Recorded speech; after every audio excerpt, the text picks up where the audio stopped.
One more time. Just gotta get my coffee. Yeah, get your coffee. get your get right.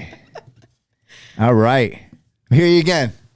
What's up? Yeah. Tara Plaza. Tara Plaza. Tara Plaza. Tara Plaza. So, yeah, this is what? We met in the summer. Last summer, right? We met in the summer. Oh my gosh, 2025 at a golf outing. Golf outing. And then, I guess what is it, a few weeks back, we chopped it up about coming on the podcast. We set a date. And today is the day. Today is the day. We are here. We're live. And we're gonna go into some things. I mean, what's good about this one is I've had a lot of conversations with real estate agents, brokers, investors, developers, all of it. And so you are my first, and we have a few more that are going to be coming on. So you are numero uno. I feel so honored. You should. You absolutely 100% should. So let's get into it. Tell me a little bit about your story, your history. I mean, what got you into real estate first and foremost? Ooh, well, so I was a teacher before, and so Brett, my broker, I remember we would be at a lot of weddings together, and every time I saw him, he'd be like, "What are you doing? Mm-hmm. What are you doing? Like, get into real estate. Like, you're so personable. Like, how's teaching treating you?" Yeah. You know? Yeah. And it was great. Like, I'm a big proponent of teaching and teachers, and I give them more credit than you can possibly imagine. But it just wasn't my calling. So I always kind of wanted to dabble into real estate. I love just the whole design of homes and all that kind of stuff, like architecture. I'm super artsy. And so I felt like combining my love of, I guess, networking and like being around people and helping them with their biggest accomplishment. It's a big in accomplishment. life, honestly. Buying a house, it's pretty big. So whether it's like a first-time home buyer or, you know, someone who's downsizing, like all these stages of life, right? I was like, I can be a part of that. Like, that would be cool. And so I kind of just, from teaching, I taught myself graphic design, actually. Mm-hmm. And while I was like on my preps, I'm like teaching myself how to build websites and build brands and stuff like that. And then a couple months would go by and I would see Brett again, and he's like, get into real estate. You could build your own brand. You could do this, you could do that. And he was a big, I would say, support or proponent in like me kind of changing my projectile. Or he pushed you. Yeah, he did. And so then I just jumped into it. Yeah. Left teaching like cold turkey and just dove into real estate full time, which a lot of people don't do because it's not, you know, a consistent business, and a lot of people fall off right away. It could be a roller coaster, but it really depends on how committed you are, I think, with anything in life, really, right? Yeah. So that's, I just dove right in. It's good. And I was lucky enough to have the support I had behind me. I never had like a family member or anything like that, so I didn't have a client base, but I did have a lot of good, strong friends in the business, and kind of just, they were like, you can do this, you'll be fine. And I was. Sometimes that's like, sometimes your network, people don't use their network enough. Agreed. They just don't. I mean, you know, and even like with real estate, most of the thing is contacting your sphere, like your sphere of influence, your SOI. And at first I was so against doing that because I was like, I don't want to come off salesy. Like, these are my friends. Like, I'm not going to text them and be like, oh, hey, I'm in real estate now. It's like you want it to be natural, but it doesn't really work that way. It's not working that way. And everyone tells you to do that. Like, contact your SOI. Make sure that you're constantly touching on people. And I'm like, no, I won't. I don't do that. I do not do that.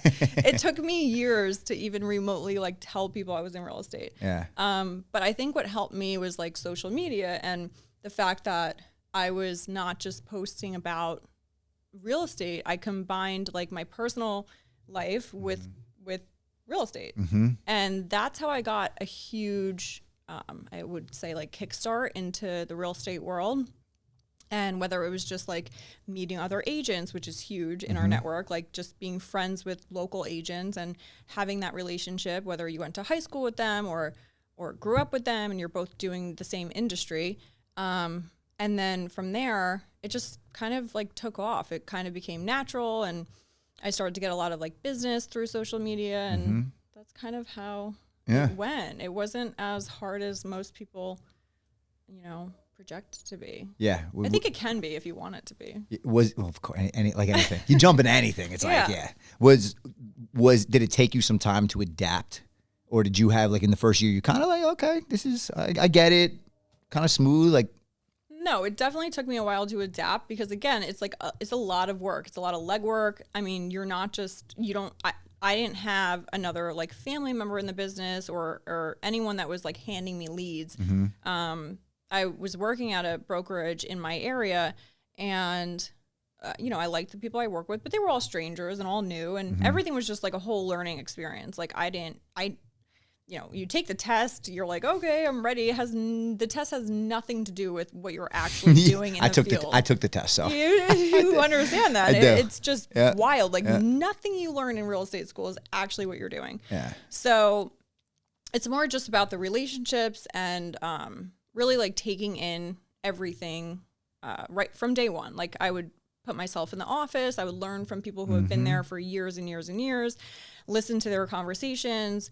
And everyone, like, I don't know if this is everyone's experience, but mine was people in the office who have been there for years and years want to kind of help you and like take you under their wing. And they were just more like, gracious and kind of, hey, this is what I do. This is what I wouldn't do. And then I just like took everything in. I was like a sponge, and I was in the office as much as possible. I was out door knocking. I was like doing things. That's the way to do it, though. Yeah. You got it. Boots on the ground. Yeah, you got to. I'm like knocking. I think I knocked on so many doors, whether it was 110 degrees outside. Not that we actually get that temperature here. I'm like talking definitely like I'm in Arizona. Definitely not right now. I'll tell you that. It's cold.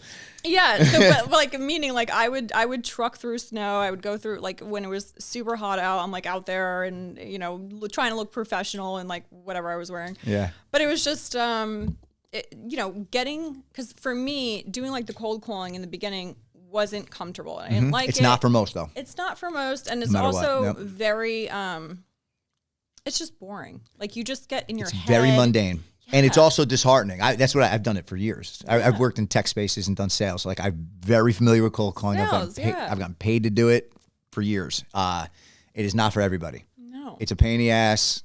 You have to be strong-willed. You have to have a backbone. You're going to be turned down a lot. People are going to tell you to fuck off. Yeah, like never call me again. Go die. I'm like, oh, that was... But that's how you learn to get, it's true, but that's how you learn to get savvy. That's how you start to realize people's tendencies, what works, what doesn't. And when you get into that, there's a flow. When you realize, listen, if you can get 2 out of 50, 1 out of 50, that's a good, probably worth your 50 calls. A good return on investment. Great turn. Good ROI. Very good ROI. So that's what I started to just tell myself. I'm like, listen, but for me, it's always been more about face to face. So I'm always good in person. I could kind of like read the room, charm people, whatever it is, right? And just like honestly understand their body language.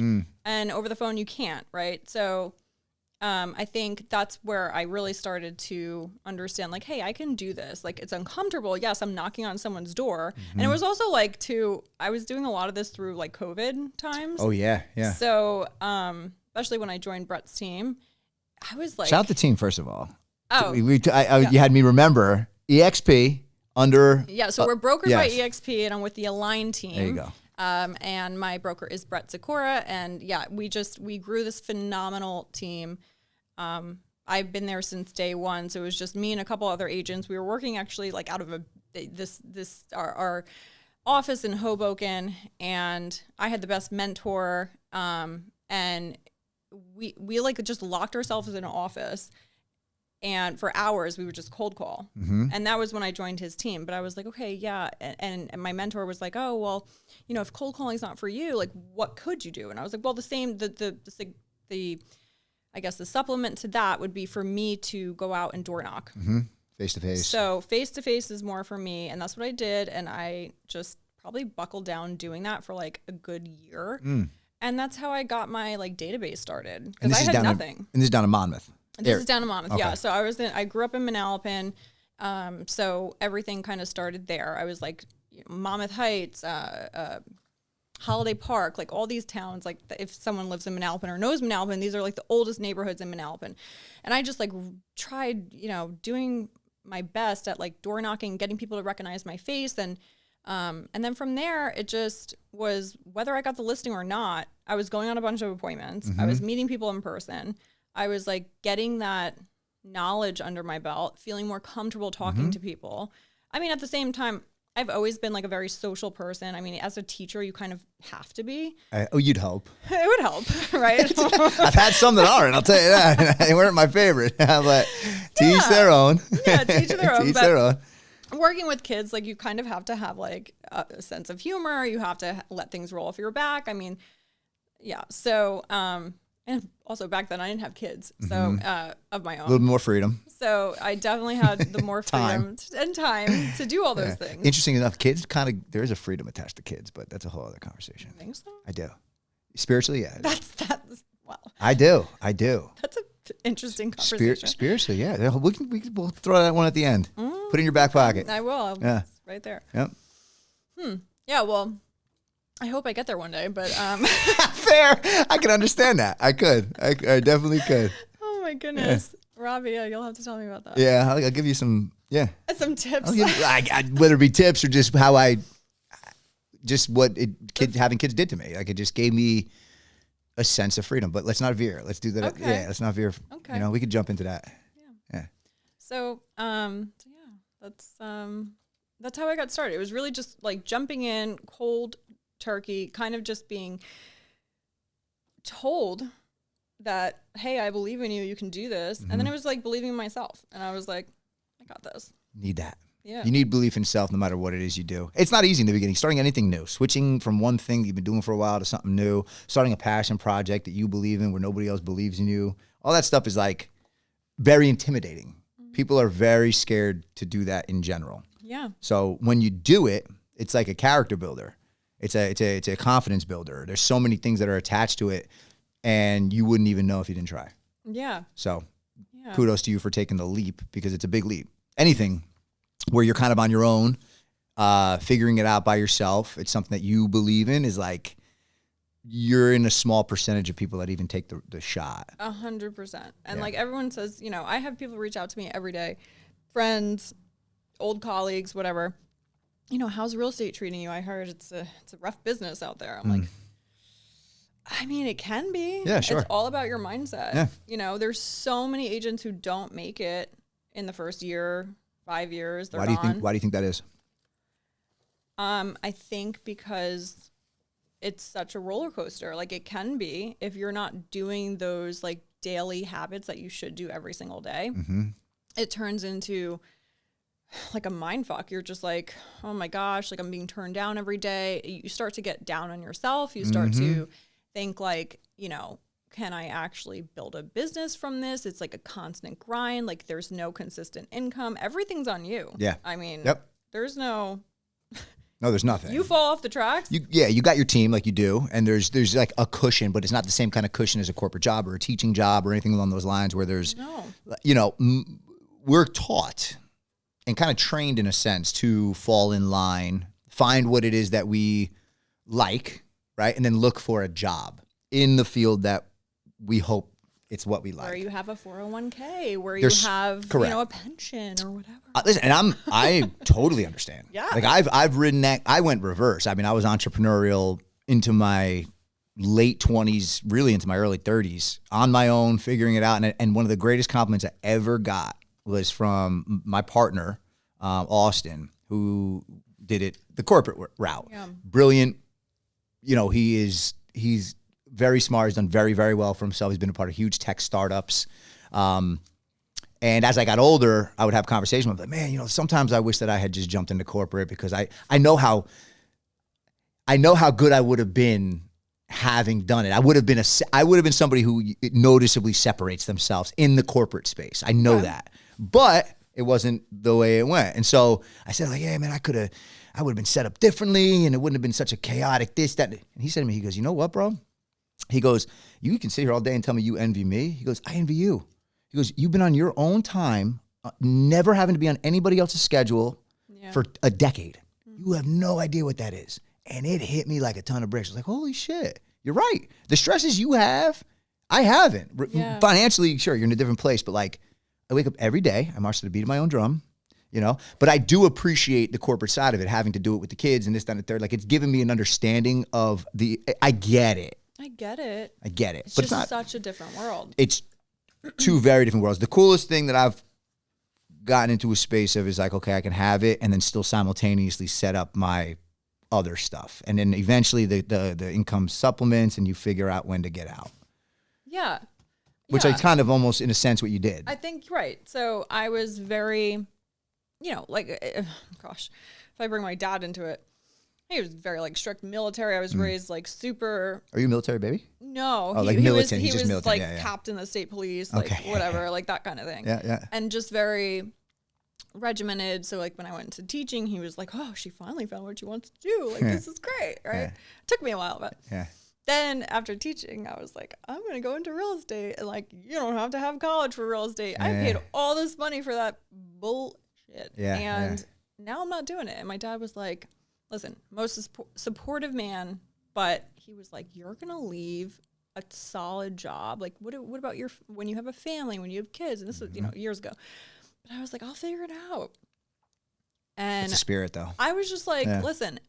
So for me, when I think about money, it's like it comes and goes. Yeah. Like it is nothing to me. I can have a great year. I can have a down year. But at the same time, like I know that I will never let myself fall. Mm-hmm. And especially now being a mom and having, you know, other lives in my hands, it's like now I'm like doubly motivated. Yeah. But it's also to the point where I understand what's important to me and like where my time needs to go and like how it's broken up. And when I'm with my kids, I'm with my kids. Yeah, I'm not answering phone calls. Yeah. I'm not. And then there's also like, I've built my business where I'm not working on weekends. I'm with my kids or I'm out having fun with family or friends or whatever. Like, that's hard to say in real estate because those are your busiest times, you know? And not that I won't do an open house or not that I won't answer a client's calls or not that I won't, you know, handle a listing on a weekend, but I've built my business so that I have hours where this is work and this is family. Yeah, you set it up the way you needed it and wanted it to be set up for you. Yeah. And I think that takes like not only when you tell yourself like, when you eliminate the fact that you're relying on money, if you take that out of your mind and just say like, this is my life, I control it. And that's when you finally start to release the chains of like, I have to make a living. How am I going to support my kids? Yeah. You have to just kind of let it go. Stressful. That thinking like that is stressful. Like, we all like making money. We all like the freedom and the happiness there's a happiness that comes from money, and the happiness is really contingent to like, or because of freedom. It's what you can do with money gives you happiness. But happiness, you don't need money to be happy. There's so many other things that I get so much more joy from that have nothing to do with a dollar. Oh my God, yeah. Right? But there is you are in control of your life. Yeah. You are able to set it up how you want to set it up. And your happiness, nobody has to understand but you. Nope. That's actually such a good statement because, you know, I have all the time. I have like, whether it's my friends in the corporate world or my family who, you know, again, like my parents, are just like, how are you okay right now? Like, what are you doing? Are you good? I'm like, I'm good. It doesn't matter if it seems like there's like ebbs and flows. Like to me, I'm handling it. Like I have a structure, even though it seems really scattered. But the people that say that to you, they don't have ebbs and flows. Yes, they do. Everybody has ebbs and flows. Everybody wants to act like everything is good. Like, you know, there's so much you realize as you get older and have, especially with experience. Like if you experience various different people or different situations or whatever it might be, like as long as you can wrap your head around it and see the truth in it, like the actual truth, not the way you want it to be or the way they want. I'm talking about there is a truth in it. It's something you can pull from it that is just what it is for everybody if they saw it. When you get to that space, so much doesn't matter. Yeah. And I think that's why, again, like, whether it's someone calling me, asking me for advice, how do I get into real estate, or how do I break away from my corporate job because you seem to do it so seamlessly. It wasn't seamless. It never is. Yeah, they see it on social media. They and see it on social media. Everyone, like, I'm not going to post like myself crying. Trust me, it happens all the time. But it's more about like just, I think so what I do to like ground myself and like get my head back, because every single day you have to, in this business or in any business where you're doing sales or you're an entrepreneur or you're working for yourself and everything's on your shoulders, you got to kind of find your way to get back to yourself. Yeah. And so I do yoga, Pilates every day if I can. And that's very hard when you have 2 kids. But 15, 20 minutes. Yeah, you just need it for you. And like, say I miss it, or I can't, or my son's sick, or my daughter's sick, or whatever it is. I'll do a little in-home workout. Like, you just have to find something in that like grounds you, and you're like, okay. Yeah, no, it's very important. It's very important, and there's a million ways you could do it, but as long as you do it. Yeah, as long as you do it. So I want to know about your first deal. What was it like when you got your first deal? Do you remember it? Yes. Okay. Where and what kind of deal? Okay. So it was in Freehold, if anyone's familiar with Monmouth County. But I was door knocking, and I just went up to this house, and this young guy answers the door, and I was like, hey, are your parents home? And he was like, oh, no, they're not. But like, and I was like, oh, I'm just, seeing if you were thinking about selling, or if your parents. He wasn't the owner of the house. No, he was like their son. Yeah. And he's like, oh, let me take your card. And at this point, I'm like, okay, I've done this 100 times already. I've been to 100 homes. Like, they take my card. Like, this isn't happening. But whatever. I give him my card. I was like, have your parents call me. And the father calls me, I don't know, 2 days or so later. And he's like, yeah, we're thinking about selling. My son gave me your card. And I was like, wow, okay. It worked. I go to this appointment, and I meet with him and his wife. We sit down at their table, and I was shaking. I was like, because it was not only like my first, it wasn't my first appointment, but it was my first like listing where I was like really feeling like, okay, they called me. This door knocking thing's paying off, like that kind of thing. And the wife offers me wine. I was like, oh, these are my people. This is gonna go well. It's gonna go well. I didn't take it. But I was like, noted it. Yeah. Noted. I was like, got you. Pinot Grigio for next time. So we just kind of hit it off, but at the same time, I'm selling their house. It was like $1 million plus property, and this was my first listing. So we were now getting to the conversation about price, and that's always a very hard conversation for new agents. Especially, and I was just on a panel the other week talking about this. Like, I think my biggest mistake, like starting as a new agent, was not having those hard conversations with sellers, like letting them kind of like steer it. And not being the expert in the field. Like, I knew before going in there, obviously, like what the house should be priced at. And like, sellers and anyone who's selling their home has their own expectations of what they're going to net from the sale, or what they want it to sell at, or whatever. And you kind of have to, like, as the person they're hiring, they're not hiring you to tell them what they want to hear. They're hiring you to tell them what you honestly feel like the house is going to sell for, because otherwise, what are you doing? It's not going to sell. They're depending on you. It's going to, you're going to actually lose more money in the interim of it not selling. And so you have to be honest and say, well, Mr. and Mrs. Seller, I understand. I totally would love to get that number for you as well, because that would make me a champion in my field. But this is where the comps are, and this is the data, and this is what I'm telling you I think we should be at. And like, I had that conversation. They didn't agree with me. We kind of got somewhere in the middle. I said, okay, well, listen, I'm going to agree to this number, but after 2 weeks, this is my proposed plan for you. And do you agree with that? And they did. Now, thankful, we sold high over the number that they wanted. And again, this is not our times that we're talking in today. This was years ago, where homes weren't just flying off the market. So it was very important to price it right at that time too. So that was my first listing appointment. I got it. They hired me. got the house sold. Mm-hmm. And then from there, I had like 3 referrals from them. See, that's a lot of the business, isn't it? Like, Yeah. you do right by one person and then they're like, oh, she was so awesome. And Yeah. I got the right one for you. They were like, she was honest about her numbers, you know, because it was a wild story because it was my first one and I felt so good about it. And then obviously there has been like shit stories from there. There's been a lot of like bad stories after that, but that was my first one, and it kind of just gave me the confidence that I needed. And not everyone starts out that way, granted, but it was a good time. It's good. And this is 2000? No, this was 19?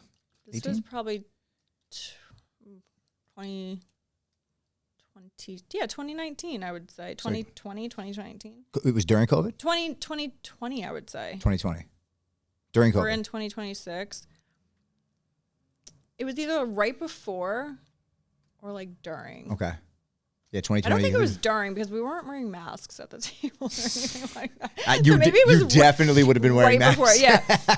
I don't think anybody wasn't wearing masks, especially in those kind of settings. Yeah. Robbie, everything's a blur. Like after you have kids, you're just like, what happened yesterday? Yeah, I don't remember. Lost. Time just flies. I have no clue what happened yesterday. Time absolutely flies. All right, so you get one. You're feeling good. You're feeling confident. How'd the rest of the year go? Did you build like expectations for yourself after the first one? I think it's easy to, right? You're like, oh, I got this. Like, you know, something goes well and then you're like on your high horse. But that's the other thing that I would say if like you're a new agent, which I said the other night on the panel, I was like, once you feel like you're busy or you feel like things are going well, don't let that allow you to stop doing the small things that you need to do every single day. So like, for example, for me, it was the cold calling and the door knocking. Those are things I had to do every day, whether it was 10, 15 minutes of doing cold calls or an hour of door knocking. But when you get really busy and you're like, oh, I'm doing great. Yeah, you stop doing all those little tasks. And then you're like, okay. And all those deals close. And then you're it's all about building back pipeline. on the cement. Yeah. You need your pipeline. So, so that definitely happened to me in the first year, 2 years, where I was like up and down. And then I'm like, oh, where's my next paycheck coming from? Yeah, 100%. Yeah. Because again, nothing, like you're dealing with people and you're dealing with an entire transaction. So not only do you just get an offer accepted or get a listing, you're dealing with months of things. You know, you have it's the not like it inspection closes. contingency, the appraisal Correct. contingency. You have all these factors that go along with a deal. I mean, and especially with the way rates and everything has been over the past couple of years, like the way that people have been losing their mortgage and not being approved. And when it comes to like a week before closing, things are happening. Like you can't predict these things. So is that where things are at now? Do you feel like it's very unpredictable, or where do you see the market right now in 2026? Okay, I don't want to answer this question. Oh no, is this bad? This is not a great one. I feel like obviously we don't have a crystal ball, and like we have updates every single week from our mortgage lenders, like our most trusted people that we have, that we use, that my whole team uses most often. But even that, you know, you can't say how it's going to go. There's a lot going on in the world right now. And, you know, so I feel like I don't know how to answer this. Yeah. I think it's touch and go. What I can say is that I would never tell anyone, and this is not just to have you buy a home, I would never say to wait to buy real estate. You should have bought it 10 years ago. Yeah, of course. I think a lot of people wish they did. Yeah. Yeah. So it's just more about like the longer you wait, okay, maybe rates drop a little bit. So what the hell does that mean? Well, correct me if I'm wrong too. Home prices are going up. And that's one thing that I think is important. It's a good takeaway because somebody said it to me and it makes perfect sense. Because I used to think the same thing. I was all rates. Everybody's talking about rates. And I'm not into that. You know, I don't know. I don't do real estate. You know what I mean? So it's not really my bread and butter. And then somebody said to me, he goes, yeah, I mean, rates matter, but it all balances itself out because then the housing prices go up and the rates go lower. It's all very relative. Yes. You know, so I think people don't realize that. Yeah. I mean, the worst you can do is wait to buy real estate. Yeah. Because even me, when I bought 2 homes over the last couple of years, the rates were high. I wasn't waiting for them to drop, and I'm in real estate. Yeah. You know, it's just, I would not wait. And then like thank God I did, because things got worse. But it's not that like I can tell you they're going to get worse. It's just, what are you doing? Yeah. Saving a couple bucks? First of all, obviously there's always refinancing. But it's just more about, if you have the money now, why are you paying someone else's mortgage? What are you doing? Yeah. That makes no sense. Yeah, I remember feeling it when I got married. We were over at, it was our startup. We actually hadn't moved, we hadn't lived with each other until we got married. So like we jumped right into an apartment. It was the first time we're doing anything. Like, oh, that's like step one. We just got to figure out how to live together, you know? And so it didn't really matter where we were. But as you're there and you're spending what you're spending, and you start realizing like, what are we actually doing? Like, what is this exactly? It's a little bit more for a mortgage, like obviously we put a little bit more. I mean, unless you put something down and all that stuff. We had help, thank God, because it was very helpful. But like little. Well, that's a good point. Yeah. Yes, you do have to put amount down, but there's so many programs and stuff too. Like even for first time home buyers that you should talk to your real estate agent about and talk to a lender about and be like, hey, like what kind of programs do they offer for first time home buyers, or who have like this kind of debt or that kind of debt? There's so many things out there that people don't know about. Yeah. That can help with that. What are one of those things? Give me something. Like, what's the one thing you think could help somebody right now who's looking to buy a house but is a little stressed about the thought? Well, so definitely get rid of the idea that you have to put 20% down. I know that everyone's like thinking that that's the way to go because you don't have to pay the PMI, but at the same time, no, you can do as little as like 3% down. Actually, I think in some terms even less. So it's like, everyone's stressed about that. Oh, I don't have the down payment. I don't have this, I don't have that. Like, get that out of your head.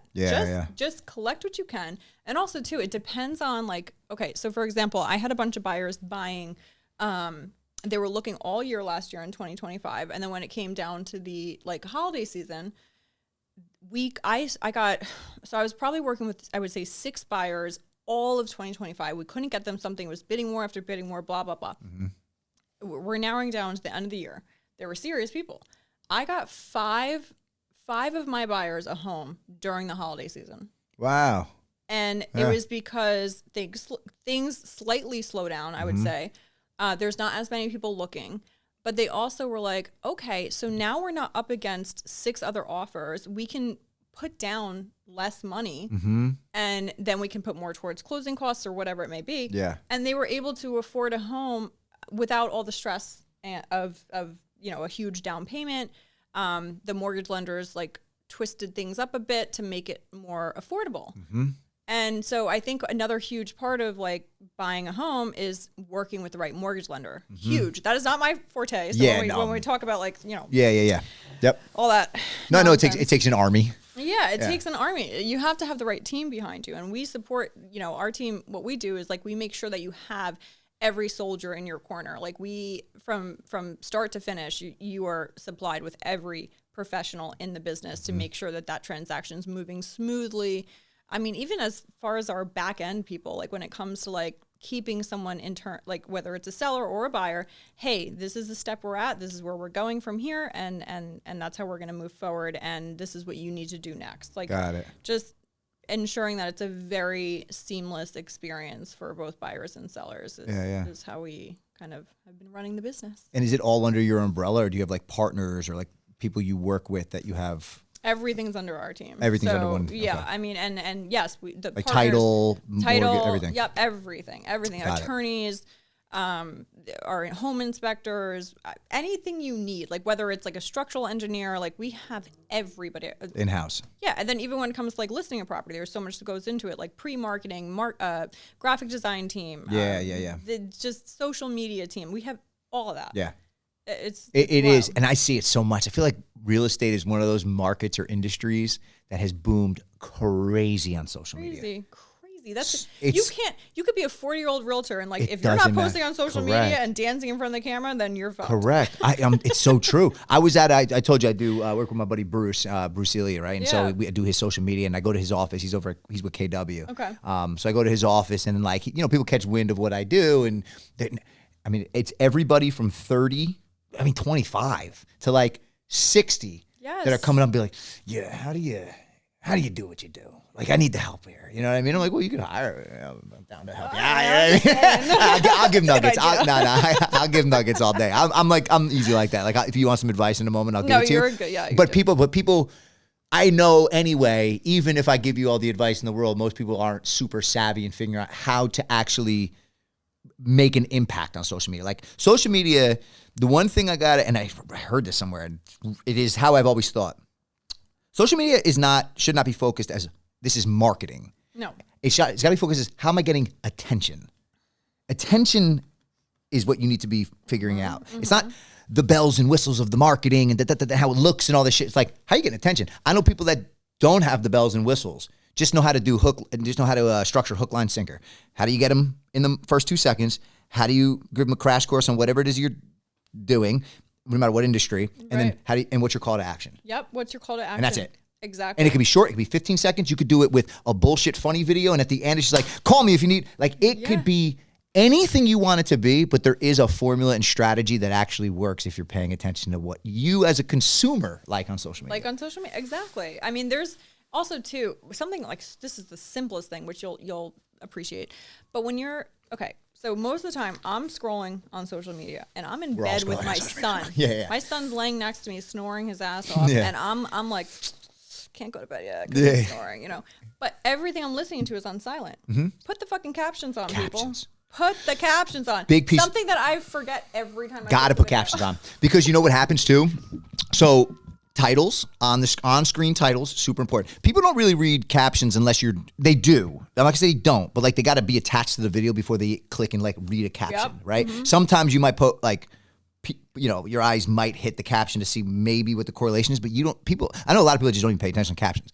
On-screen captions, POV, things that draw your attention. So you gotta think, if as a consumer, when I'm scrolling, the things I'm looking for is, what does it say on the screen? If I see that, I read it instantly. Yes. Usually, no matter what.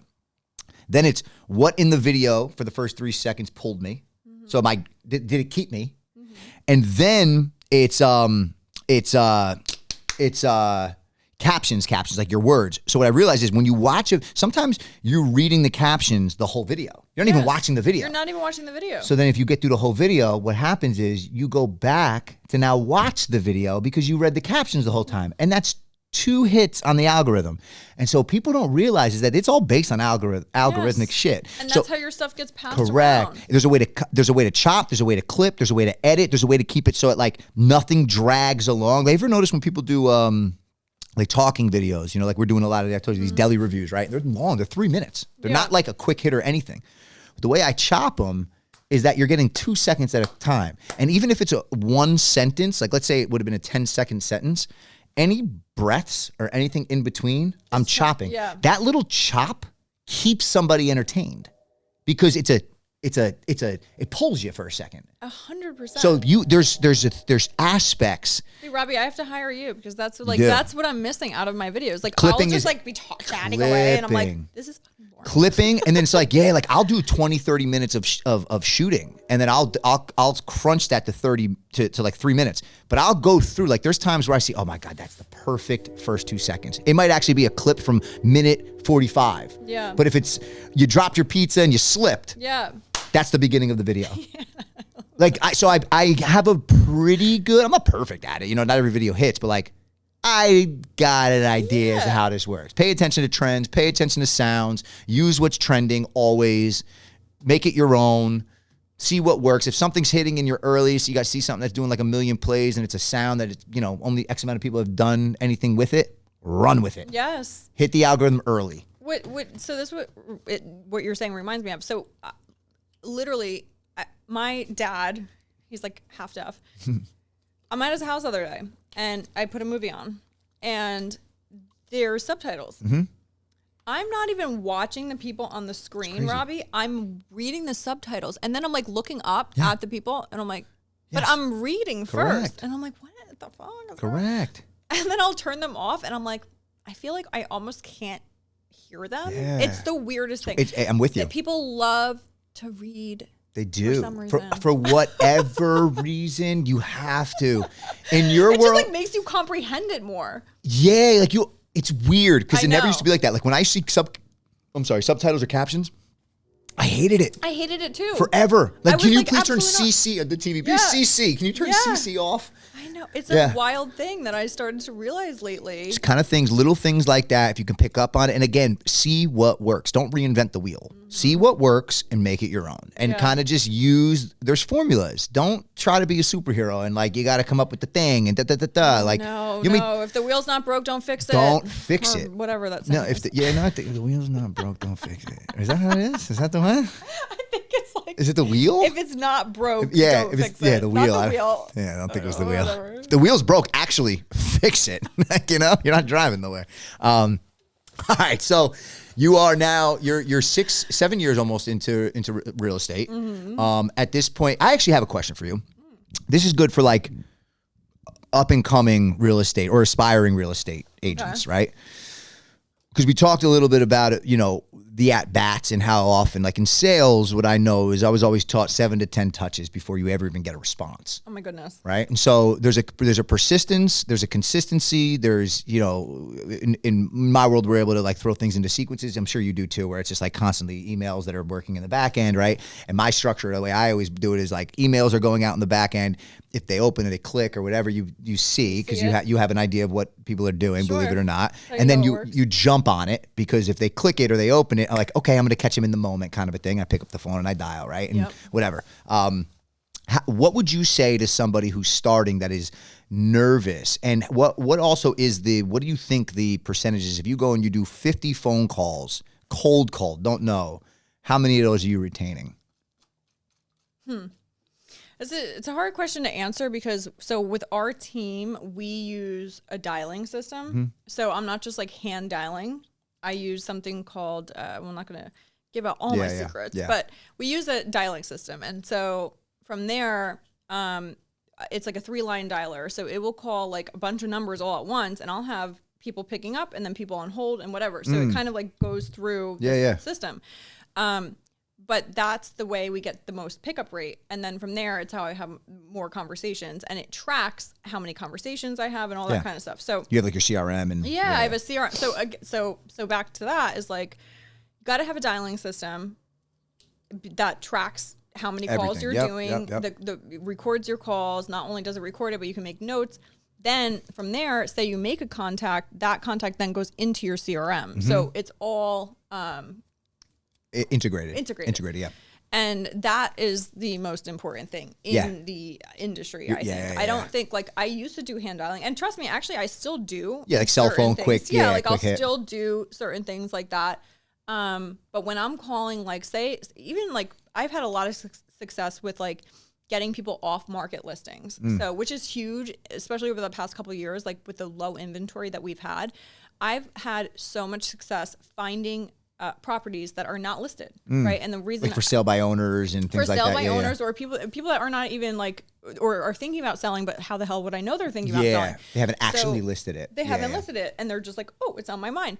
I'll circle dial a neighborhood, and that's what my system allows me to do, and just be like, hey, are you thinking about selling? I have a buyer, and I actually do. I have a buyer looking in this neighborhood. That's an interesting approach.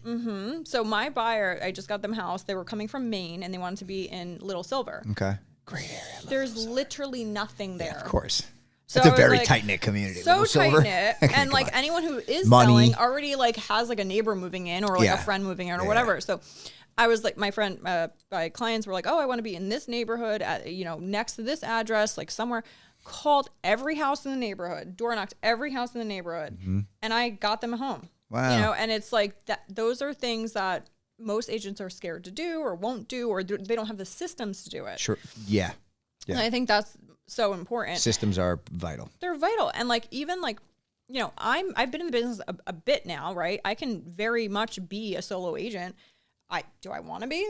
No. I have kids to take care of and like a family to run, and I wouldn't have time to do any of that. All the business, if I didn't have of the business, the back end support that I have, or all the systems that I have that are given to me. Expenses, like they're not cheap. No, they're paying a decent amount of money for their tech stack. Yeah, like it's wild. Like it's not cheap. It's not cheap. It's not cheap. I remember I looked into there's a tool I'll share with you after if you're ever interested, but it's a very crafty tool, game changing tool. But it's not cheap, right? It's but it's fucking game changer. I don't know exactly what it would do for you. I'll tell you though. But we'll talk. but I picked up the phone. I was so curious because I've been working with these companies, corporate companies or whatever. And I'm like, I wonder what it would be if I were to use it for me, And this is when I was in between jobs, and I got a quote. And I'm like, God, that's just one. Like if there was 10 more of these fucking things, how am I paying for all this shit? That's what I mean. Everything has an expense when you're a business owner. Correct. And making money, there's revenue. Yeah. And then also too, you're just like, okay, well, I'm not also having consistent income. So I'm paying these things every single month. Correct. And then it's like the ebbs and flows. It's a lot. Most business owners, and again, real estate's probably a little different, but it's all relative to a degree. A lot of these like CEOs and founders and stuff, like they're getting less of a salary than some of their big executives, right? They just have a lot of equity in whatever the thing is, right? And so they know in due time that equity holds weight, right? And so they're willing to sacrifice an upfront salary or a buku salary to get paid a lot. They just want to be in the green. They don't want to be, they want to not be in debt at some point. They want to do as much as they possibly can, be in debt, what's it called?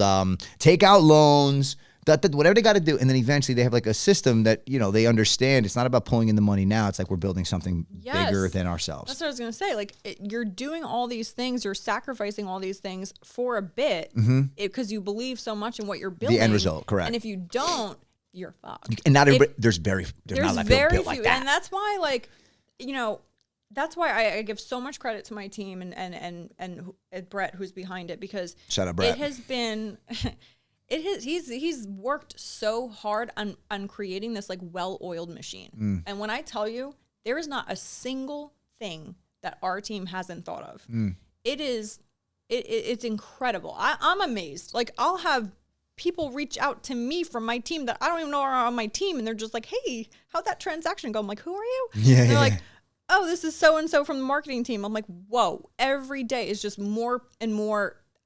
It gets tighter. Yeah, that's fun though, because that's a good work environment. Yeah, that's a good environment. We have the best culture. It's phenomenal. Yeah, that's really cool. Never ever experienced something like that. And I didn't just start real estate and go right to Brett's team. I was on big teams before. Yeah. That kill it. Yeah. It's just if you know how to run a team, you will grow. And he grew. It's huge. That's so awesome. So. Do you have any aspirations to get outside of residential, or have you already do commercial? We do commercial, yeah, and we also have a luxury line. Nice. So what is the difference between commercial and luxury line? So luxury is just more anything. I mean, we're more targeting. Well, I would say in my area, like the Golden Peninsula, so like the Red Bank, Rumson, Little Silver, Fairhaven area. That's where I love like the luxury side of things. But like up north, like, and I can't even like really speak to this, but my team does a lot in like the Mendham, Bernardsville, like those kind of areas. I hope I'm not like giving you guys like a bad rap here, but I think those are like the luxury markets up there. Everything. Listen, everybody, you got to. Yeah. You're going to hit every sector. I mean, that's what you should do, right? Yeah. It's like everybody, there's agents for everything. And so our team covers all of New Jersey. So we started like our luxury division a couple of years ago, but now we're like really like getting out all the tweaks and quirks and making it like really well refined. Refined. So, and then as far as commercial goes, we've been doing commercial for a while. So we there's a couple of agents on our team who really focus just on commercial. Yeah. I'll dabble in it. Not something that I would say is my forte right now. It's more of like a broker. It's more of like something that I definitely want to jump more into. Yeah. And like our team sets you up for that. So if you grow yeah. Like again, we have this whole luxury and commercial side of things that if you were to get into that, you very much can. Yeah. It's just like, I'm not trying to spread myself too thin. Yeah. So it's, I'll get there. In due time. You're still young though. You got time. You could be a real estate agent until whatever you want to be. Oh yeah, absolutely. Straight. What is the difference between luxury? Like, if you're a residential agent or a residential, could you be a broker too, right? Yeah. So if you're a realtor, agent, whatever, broker is just means like you hold a license in an office. Yeah.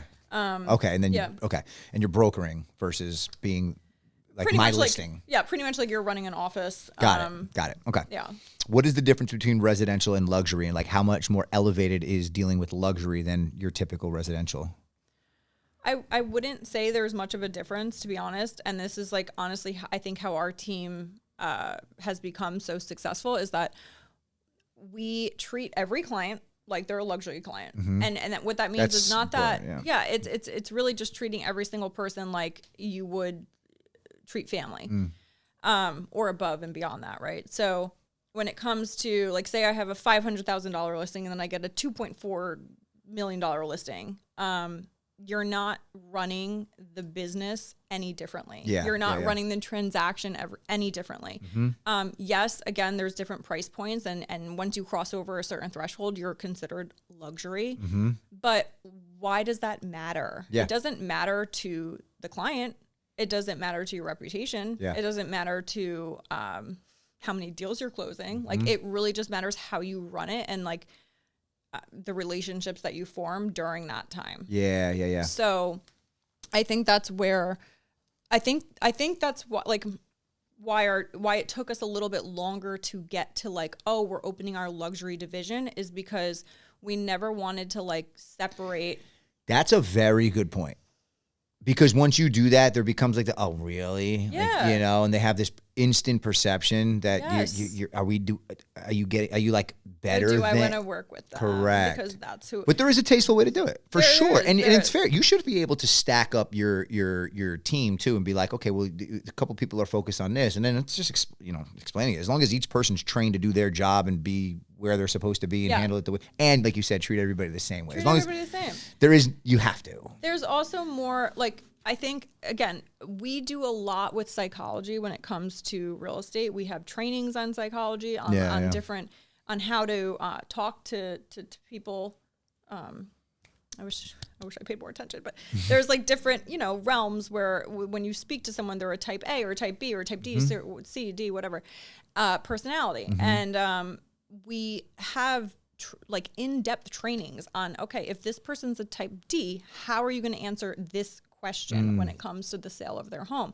And so there's certain agents who just automatically gravitate towards those type of people, or personalities, right? Is Brett the one who kind of understands, okay, you're perfect for there, you're perfect for there? Yeah. Okay. Yes. He's that chess. He's your leader. He's that's how he's taken our team to so many levels, because he's thought of everything. Understanding people is so understanding fucking huge people too. is huge. It's not just about the sale. And like, we say it all the time. Like, we have our team meetings every Tuesday, and our team is just more about the culture. It's not about, how many sales did we do this week? Oh, let's rack it up. No, it's appreciating who did this week, who helped someone out, who did a showing, who trained a new agent, who did this, who did that. And then from there, you're building a team culture. And you're training agents, whether they're new or they've been in the business for 20 years, that it's not about how much money we're making or how much money we're making month after month and reaching the goal that we have. It's the relationships, whether it's within our team, helping other agents, or it's helping clients reach their goals of selling a house or buying a new house, but treating everybody with respect, integrity. And like, that's how he runs the team. And that is why. And that trickles. It trickles down because you're feeling good about who you're working with. Like, you're helping everyone. People aren't just expecting like, oh, you're paying me to help you with a showing. No, I'm helping you because I want experience. I'm going to help you because you're going to help me down the line. Yeah. Whatever it is, it's just culture. It goes a really long way. Yeah. I'm going to use the bathroom real quick. I'm also going to cool this. No, real quick. And then we're going to come right back on. All right. I do want to go back and revert. Yeah. To the kids. I told you I would tell you. Let's talk about kids. All right, we'll do 10 minutes of kids. Oh. Yeah, I may cry. It's all right. I might too. I'll do it. I don't care. So earlier we had mentioned kids and freedom, and I had said that I get a sense of freedom. I feel more free with my kids, and so why I said that, so for the sake of clarity, if you're referring to time, sure, no. You definitely get pulled away from so much of what your ambitions are and whatever else. But when I say freedom, it's like kids, at least in how I feel, like this is completely my perspective. I was a social butterfly to the point where I didn't even know how to say no to people, right? So like I was all over the place. I was being pulled in a million different directions, but almost because of my own doing. I'd call people, how you doing? What are we doing tonight? What's this? Every opportunity I could jump at. And so I didn't feel free in that moment. I felt almost, there was chaos. Like it was free that I could do it, but it was chaos in my own mind. So there wasn't I felt very, yes, man, and unsure of so much. Even though I exuded confidence, I felt very unsure about so much. So when I had my kids, it gave me freedom in the sense that like it brought me to earth and it made me really understand and appreciate what matters, which I deem as freedom. I deem it as like the clarity I have in my mind as to what is important and what's not. And the best excuse ever to tell people to fuck off is having your kids, right? And so because they matter, right? And so in a sense, like, oh my God, like there's such a weight off of my shoulders. I don't feel like I'm trying so hard anymore. I feel like the universe is universing more than it ever did. Wow. That was pretty profound. Was it? Was that good? Did I crush it or is that too much? No, that was great. Because when you first said that, I was like, what? Freedom. Mm-hmm. But then I was like thinking about it actually like throughout our thing. And it's weird that you just brought it up again because I was like, oh, wow. I get that fully because again, I was very much, we are social people. Yeah. Yep. What's funny about that is like, I'm a introverted extrovert. Mm-hmm. So as much as I like to be out and like having fun and socializing, like I also curled up on a couch and so when I have my kids, it's like, I have an excuse not to do everything. It's like, oh, come to this party, come to this event, come here, come there. You have this networking event. I'm just like, I have my kids. Yeah. Sorry, peace. I know. But it's good in I would say most ways, right? And it makes you realize like I used to be the person who was at all these events and showing my face everywhere. And yes, while that's good, especially when you have a business where you're working for yourself, it's also good to not be at everything. Correct. Because then not only do people miss you, but people are wondering what the fuck they're doing. Correct. Yeah. Oh, they have another life. Yeah. Oh, they're not just at every event because they have other shit going on. Are they elevating? Are they? And then you're also too, like when you're with your children, it's a sense of, although I'm still struggling with the fact that like, even when I'm with them, and this is something I do have to work on as a parent, I think everybody does, fully being in the moment. Correct. Yes. That's a because thing, yeah. Again, as like a solopreneur, you have to always think like, how am I building this? Yeah. Like how, yeah. But you're with your kids, yeah. and that's how you're building it. You are not just a business owner. You are a parent, and that always comes first. And so you have to separate those things. And on the days where you're with your children, you're with your children. Yes. Don't be on your phone. 100%. Pay attention to them. Be in the moment because Yes. those times go so fast. I don't even know how I have a three and a 2-year-old. Like I felt like I was pregnant yesterday. And I remember because I had them so close together, they're 15 months apart. I was like, how am I going to do this? Yeah. But, you just every day, if you're not in the moment, then all of a sudden they're 15 and you lost everything. All of it. I check myself a lot. And I'm 100% guilty. I'd be on my phone. Like I'm a busybody. I'm constantly editing and this. Like sometimes I feel bad. Sometimes I just have to get shit done at the same time. So like, if I know I have to do it, if I'm working, if I'm aimlessly scrolling, that's different. I've done it. Don't get me wrong, but like I'm wrong.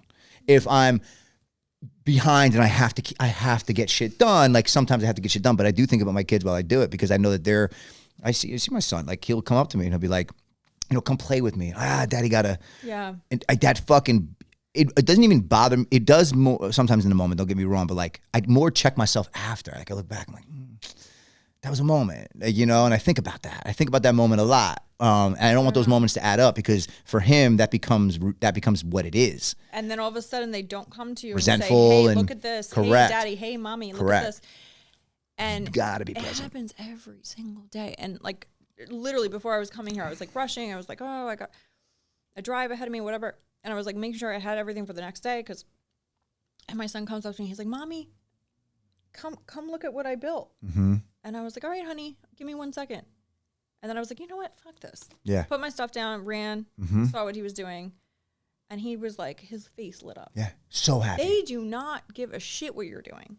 And listen, who are we doing it for? Correct. Them.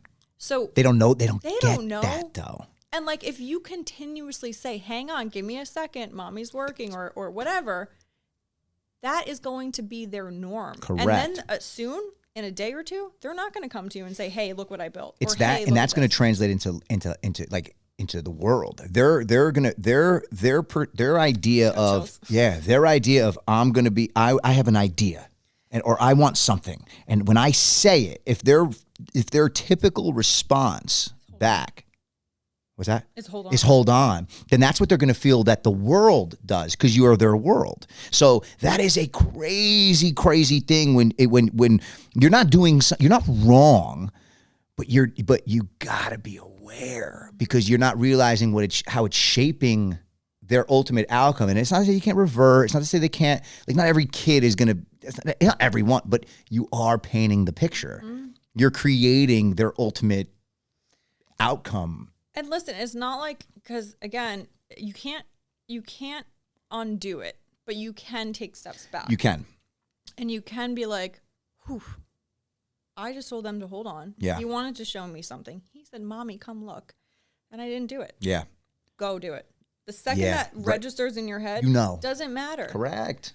Just do it. And just do it. It's the hardest part about being a parent. It's probably if you give a shit. And it's one of those things where it's like, it's hard as a father. You know, there's fathers that are in people's in their kids' lives. And I understand circumstances. I'll never be I'm not going to try to be judgmental. No. But if I were to share my judgmental thoughts, it's like, as a parent now, I don't understand how you can't be present. Yeah. I don't understand how you can't be there for your kids. Even any bit of effort is important, right? So, you know, I want my whole life to be shaped around flow states, right? Because I love when I'm in flow states, in a sense that, like, if I'm doing this, I'm in a flow state. If I'm with my kids, I'm in a flow state. If I'm playing ball or sports, I'm in a flow state. If I'm on stage or doing any type of performing, even social media stuff around people, like, I'm in a flow state. I'm not thinking about anything else. Nothing is in my head. And I'm a fucking crazy lunatic. So I don't need boredom. Boredom is not good for me. Or I don't need to, or I don't need things that, like, it's just not. So as much flow states as possible. And when I'm with my kids, it's a flow state. I'm invested spiritually, mentally. So why wouldn't I pay attention? Yeah. It's good for me. Yeah. As great as it is for them, I'd be lying if I said it's not the best for me. You know? So. And then when they laugh. Oh God, forget it. And you have like a laugh with them. It's the greatest. Oh my God. I have a 4-month-old right now who is daddy's girl. Like, no doubt about it, right? And the smile. Yeah. If I walk by, if she looks at me, she lights up. If I am on a chair in front of her and we're having a moment and I walk away and she cries. Like, those things, I really pay attention to that shit. I'm like, wow, what I am to this little thing is so powerful. It's fucking their life. And both of us, you know, my wife as well, but I can only speak for myself, you know, how I feel. It's like one of those things, I really pay attention to it. It's one of the more impactful, empowering, real feelings I've ever felt in my entire life, the connection to my kids. There's nothing that compares, actually. Yeah. And it does, when you say like the freedom of it, it makes yourself free to eliminate the noise. Correct. Right? That's freedom, though. This world is built, they want noise. Everything wants to fill you with noise. And it is going to be filled with noise, right? And you have to learn how to, we're in New York City, New Jersey. Like, this is constant. Go. If you're not constantly going, you can't keep up. And that's why when I am sitting there playing, building with my son or doing a train puzzle, whatever it is, I'm like, oh, it's slow. And that's the discomfort for me or for a mind like you or for any entrepreneur or anyone who's taking care of an entire family. you have to like sit in the discomfort of okay, things are moving slow right now because I'm with my child. Correct. And that's how it should be. 100%. And it's so hard for people to like be in the moment because of that, because it's like your mind just starts going, I have this to do, I have that to do, I have to answer this client, I have to get back to that person, I have to do this listing, and then you're snippy to your kids. And then you're just like, yeah. Get back in the moment, because these kids know nothing but you. And what the hell are you doing all those things for if it's not for them? Yeah. It's so true. It's so true. And they don't understand, like, again, you're doing it for them. All they want you to do is be present. Is say hi. Hi. Hey, show me what you built. That's it. They want your approval. You know, it's crazy. It's a crazy, crazy thing. Like, I mentioned this to you when we had first met. And I said, like, my kid, like, really saved my mind. My son, he saved my head because I had lost purpose. I had no idea what I wanted in life. I know I'm a talented individual, right? And these are things I think about myself. I do think I'm a humble person. You know, I'm exuberant and fucking, you know, don't get me wrong. But I agree.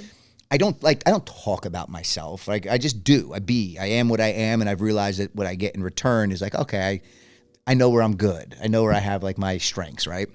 But I had no idea what I wanted at that point because I felt like I never got my due. I felt like everything that I did and what I do, where I do think I'm talented, like, yeah, I got a lot of cool shit out of it, or I did a lot of really cool things, built great relationships or cool moments or whatever. But like, what did I ultimately get out of it? Right. And that really, it came to a crossroads where I really, really lost purpose. And my son, instant back. So if I didn't have my son, man, like, I don't know. It's scary to think about, like, where exactly I would have been because I'm extremely impressionable. I have been in the past, especially, right? And so I think it would have taken a really dark turn. It had already started to take a dark turn. I think a lot of people are that way. I do. I believe that. And I've talked to a lot of parents and stuff, like, you know, some maybe not, you know, I'm an emotional creature. As a man, like, I think I'm a little bit more emotional than your average. But I've learned. You recognize it. I think most men have more emotions than they try to say or give off. I'm a little bit more charismatic, or not charismatic, like just emotional than your average by default. I do believe that, but I also think a lot of men think they have to be tough and bottle so much up, right? And then when you're playing the, you know, whose dick's bigger kind of a thing, like, that shit doesn't really. What is that? What is that? Like, what is that? Well, it's let's, I don't know if I'm taking this away from the kid part, but like what you just said about men who like don't understand their emotions, or empathy can't be in touch with their emotions, I should say. Like, just as a 36-year-old woman, that is the most unattractive thing in the world, if you actually have a brain in your head, right? So if I'm single and I'm looking to date or whatever it is, an emotionally available person who like is in touch with their feelings and like understands, like, hey, I have priorities and I have kids and this is how I like. That is everything. And so not only to like a 3-year-old or a baby or whatever, to adults, to adults who like also understand the importance of or that. yearning that for is it, huge. yearning for connection. And like, no, because the world is so beyond it's disconnected. Disconnected. Everything is social media. Everything's dating apps. Everything's this. Crazy. And it's like nobody actually gives a shit anymore who someone is. Yeah. And it's like, oh, like, what are my, I don't know, things like that I'm looking for in a man? Nobody even knows anymore. Yeah, they don't. They don't. They're almost. They think. They treat me okay. They take me on dates. No, they're basing it off of social media and society or media's how they define it and what the keeping up with the Joneses side of it, right? And I get it. Like, you know, I'm not. We all have our preferences and shit. Like, everybody has their what they like and what they don't like and what they're attached to or not attached. Like, it's fine. But when it boils down to it, if there can't be a direct line of communication, or there can't be transparency, or there can't be honesty, or there can't be truth, and there can't be like, I'm willing to admit when I fuck up, and accountability and all these different things that matter so much in growth, right? People avoid it. Yes. And not just relationships, like you know, like intimate relationships or anything like that. Like, in any fucking relationship, and colleagues, what's it called? Like buyers and sellers that you're working with, like fucking anybody. That's what I'm saying. Like in the beginning of our conversation, I was like, the one thing I can tell agents is don't avoid the difficult conversations because it's so easy to avoid things that make you uncomfortable. It is so easy, and everybody fucking does it. You just please people, and that's like the business of sales is like people think they just have to please everyone. No. The only way you're going to grow in any kind of entrepreneurship or anything like that, or owning your own business, is stepping out and being the person who actually says the truth. Correct. And speaks from emotion and says, correct. Oh, I'm empathetic towards how you feel, but I'm the expert here. Yeah. You want to listen to me or not? You can go with your emotions. There's always like there's a time for emotion, and then there's a time for being brutally honest too, right? Yeah. So it's like, you don't want to be too emotional. You don't. And there's it's a time hard. for it. There is a time for it, and then it's like it's a whirlwind. Like you know, you have to separate yourself when it comes to family, to kids, but then also like building your business and doing certain things. But they all, in a weird way, come together. They do. Where you have to be like a real person. You and so many people can't. There's so many facets to it. There's so much involved in order to be that person that you like see yourself being, right? Yes. So there is, and nobody truly knows it. That's the crazy part. They only see what's on the surface. So your depth will never be understood. I would say that to anybody. That's like a really important takeaway. Like your personal depth, everybody doesn't understand. But as long as you do, you're gonna be all right. Yes. Right? Who cares what anybody thinks? Because the truth is that they're probably wrong. Because they might be right, but they don't know you. Well, they don't know you. They don't really know you. They know what you've given them, and they know what people have said about you, and they know how you present yourself on social media. And that's what they shape their whole thought process of you. That's why some people like privacy, because they'd rather not anything. And I support that too. Of course. Right? Like I support I envy it sometimes. Yes. I envy it sometimes. I'm just not built like that. You know, and Robbie, there's times where like I'm sure you and I know that, you know, listen, anything that you can't take a break from, you're a slave to. Yes. Anything that you can't take a fast from, you're a slave to. Absolutely. Right? And so I'm like, okay, whether it's alcohol or social media or drugs, whatever anything, it is. Not that anything. I do any anything. vices that there might be. Any vices, right? It's just, if you cannot put that on hold and for the greater good. Right? Whether you know it's like something you should do or something that, whatever it is, you're a slave to it. Yes. And so always be cognizant of like how deep you are into something, right? Yeah. And for my job and for your job, it's like all about being on social media, being present, being in the light and letting people understand like, oh, this is my job. Yeah, being seen. But at the same time, fucking, do you know how much I want? Like, so I don't for wish example, this for everybody. No. It's a lot. But I'll be away, right, for a couple days, 4 or 5 days, whatever, on vacation, or whether it's with my kids or a friend or whatever. And I'm off.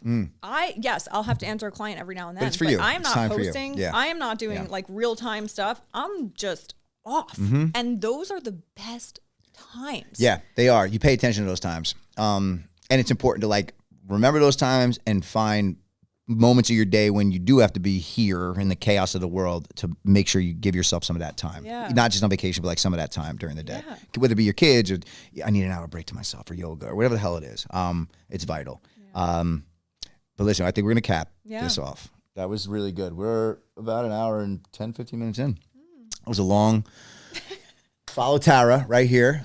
Shout out to your team again, please. I'm going to put their handle. We're brokered by eXp Realty with the Align team. Right there. Yep. It's going to pop up on the screen. Tara, thank you for coming. You are the first real estate anything on the podcast. First of, I think we're going to have a handful of them over the next few months. So I think so too. Appreciate you breaking the ice. And thank you so much for having me. Awesome having you.